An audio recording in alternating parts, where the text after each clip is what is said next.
In Series 3 of the 50Faces Podcast of 2023, we start to dig deep into sustainability standards, fintech, what impact actually means, and we bust myths around hybrid working, the Great Resignation, and entrepreneurship. We ask ourselves if we are using the right terminology. What I would like to see happen is that we just quit using the term ESG. It's been so confused by so many different definitions. Let's carve out this space in the middle and let's get down to issues. Let's talk about the energy transition. Let's talk about energy security. Let's talk about adaptation to climate change. Let's talk about jobs. Let's talk about, equal opportunities. And serving the right stakeholder in the right way. Women often have very different life circumstances from those of men and varying degrees of experiences with finances, which calls for a slightly nuanced approach when it comes to engaging women around the topic of money and investments. Frankly, women deserve better. And our research tells us the women we surveyed are less satisfied in every dimension of their personal financial situation compared to men, including their level of debt, knowledge, and confidence. We ask what it is to create impact through our investing. To be an impact investor, for that means three very specific things: the commitment to invest with diverse-owned businesses, the commitment to invest in low and moderate income communities, and the commitment to invest creating high-quality jobs. And how fintech advances can transform some of the older habits of the financial services industry. It's very much a problem-solving industry, and that's also probably borne out because you've got a lot of people who are engineers and software engineers in particular who are very problem-solving focused, and they are going to take that approach and fix what is in front of them. In the world we live in, what do bank failures really mean? So people are withdrawing money from the regional banks, the smaller banks, and they're moving it to treasuries and money market funds or to JP Morgan and Citigroup where they know it will be safe.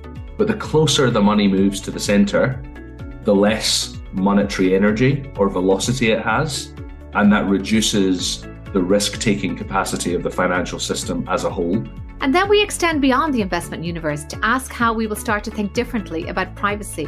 I think as a user, you will have to make choices about what privacy means for you and how that affects your online experience today. I don't think it's going to be possible to just delegate these responsibilities to your browser, to your operating system, to your mobile phone. You're going to start making conscious choices about what you want to see and don't want to see. We look at some of the shifts that hybrid working has wrought.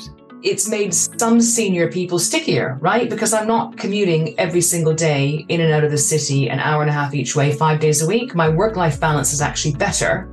I don't feel I have to retire next year or when I thought I might. I'm still really productive. My work-life balance is better. It's not quite as much of a grind. So that's sort of an interesting flip on that particular angle. We turn to look at some of the less inspiring forces throughout the course of our careers. He said, well, look, you did a great job and you definitely are an asset here, but my salary pool is limited and there are men in this department that have families and they need the money more than you do. When I had shared with this person that I was making a change, the response function was not what I expected. It said to me, you know what?